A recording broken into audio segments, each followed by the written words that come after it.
After ending 2022 on a high note, I gave a very bold prediction, maybe not so bold now, that the Detroit Lions in 2023 were finally going to win the NFC North.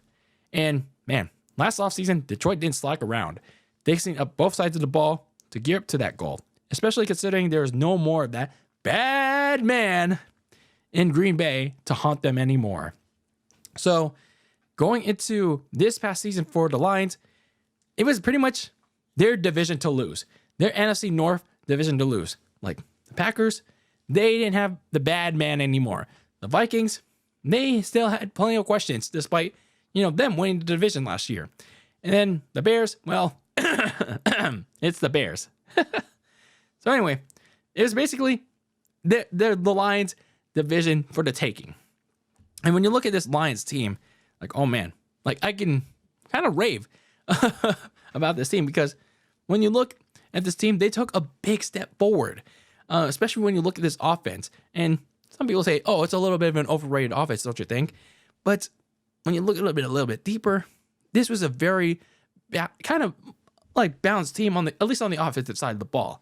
Under offensive coordinator Ben Johnson, the Lions offense took a big step forward this past year.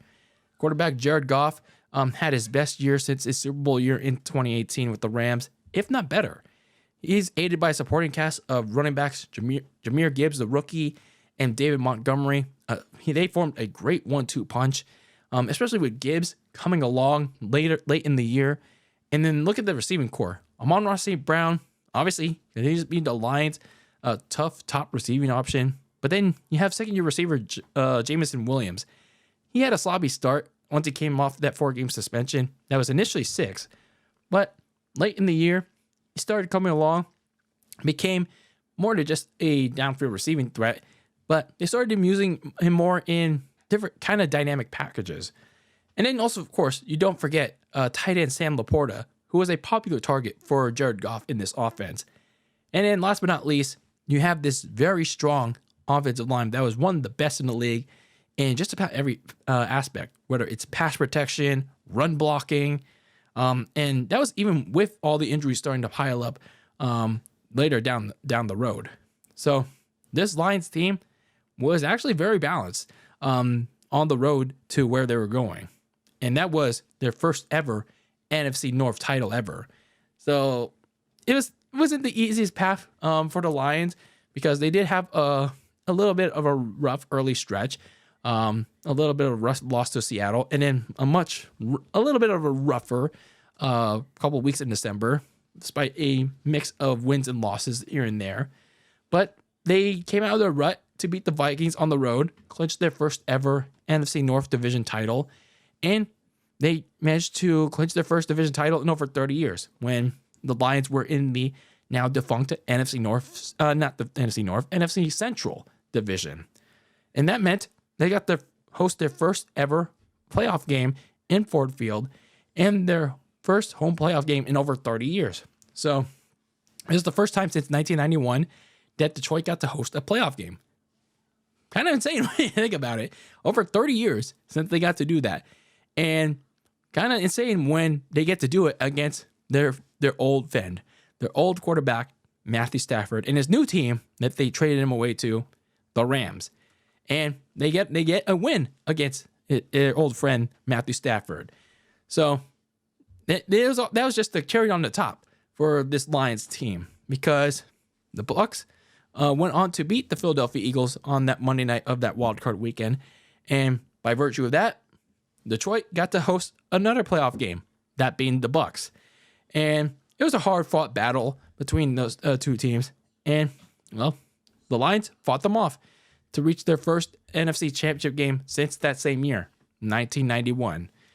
It's kind of a crazy season for the Lions. It's like, regardless of how far they went in that year, it was like, it was a really good year already for Detroit. But fortunately for Detroit, some people just wish it would have gone farther, because for the Lions, they almost got there. They almost got to their first ever Super Bowl. It's just there's one big issue. There were actually two big issues stopping them. And that one of the big issues was their defense. Their defense was just a huge liability, especially in the secondary.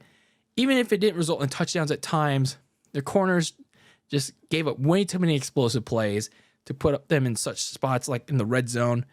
But they either played too soft or miscommunicated a lot. And in the pass rush, outside of Aiden Hutchinson and defensive tackle Elaine McNeil, the front four didn't really get a lot of pressure on quarterbacks. And that exposed a lot of the secondary issues that I just mentioned.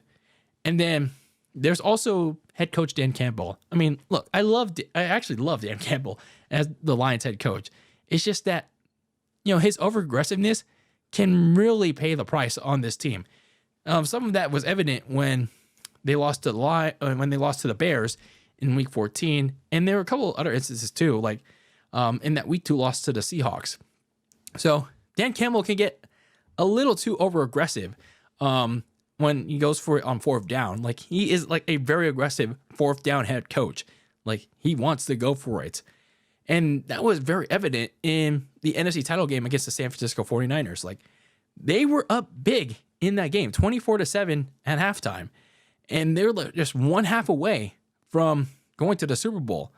And all they had to do was make a big decision in the third quarter. Like, they had to kick a field goal, simply. But that was a fatal flaw. They made a fatal flaw mistake of going for it on fourth down in the third quarter instead of going for a field goal. They don't convert the fourth down, and that was the beginning of the end for the Lions, because that sparked the fire in the 49ers to begin their comeback, their rapid flurry comeback for San Francisco. And that also began a flurry of mistakes for the Lions as they squandered a 24-7 lead to the 49ers and eventually lost that game. So I know some will say, oh, the Lions again. And yeah, some of that was true, but it's just like, yeah, I mean, maybe that was a lack of experience in those big games, but it's just kind of insane. It's just like unfortunate that it ended on a kind of rough note for Detroit. So yeah, it was very tough, and also kind of familiar way for the Lions and their fan season to end in 2023. Sure, I mean, I would have been very upset had the Niners go on and lose that game. I mean, of course, as I said in my championship recap of that game, I mean, it would have been rough, but I still would have been, praising the Lions. I still would have given them their flowers because they played it, they earned it, they would have earned their way to the Super Bowl because of how they played, how aggressive they were, because they were at a point that they were like a team that went on an unexpected run to this point. And, wouldn't have been too far-fetched for them to upset the Chiefs in the Super Bowl. Like, it sounds crazy, but they would have had a pretty good chance despite their flaws on defense. So the Lions did meet some people's expectations in 2023, like winning the NFC North, but they met a lot more expectations by going even further than most people didn't expect.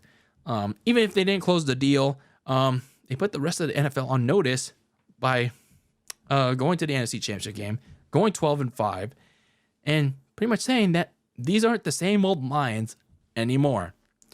So for Detroit to get back to this point of the NFC Championship game, it's going to be hard, but at least they know that they can do it.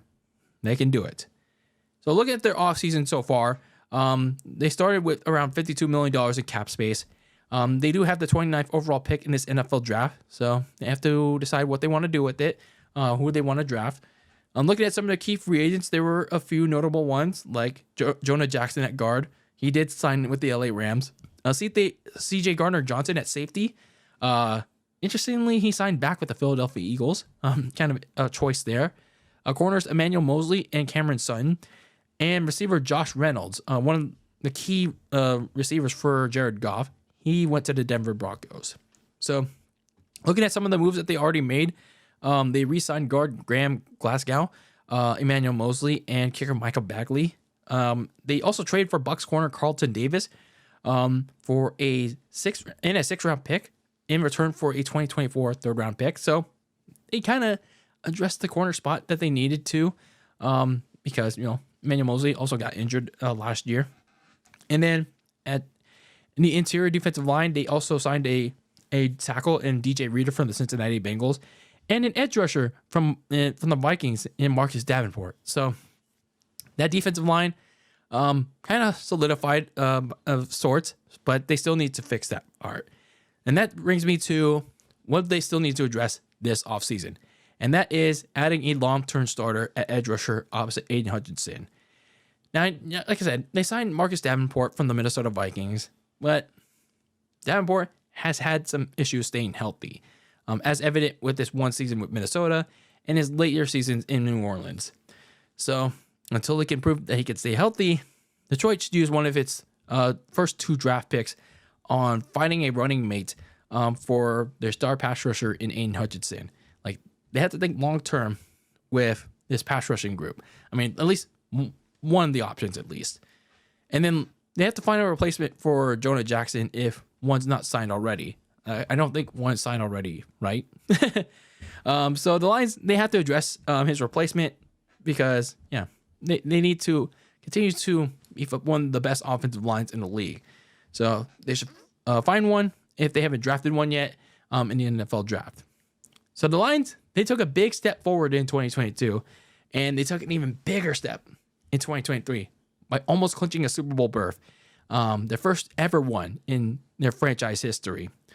Now, I know it's a tough pill to swallow for Detroit fans still, because they acknowledge that this might have been their only chance to be there, to be in the Super Bowl and potentially win a Super Bowl, which could have been true considering the moves that made around the NFC so far. However, if they use the draft and the rest of the offseason to fix what went wrong in the title game, then Detroit could make a case of potentially going back to the NFC Championship game and finishing their story of getting to their first ever Super Bowl. And, hell, call's crazy, but maybe winning a Super Bowl for the first time ever in Motown.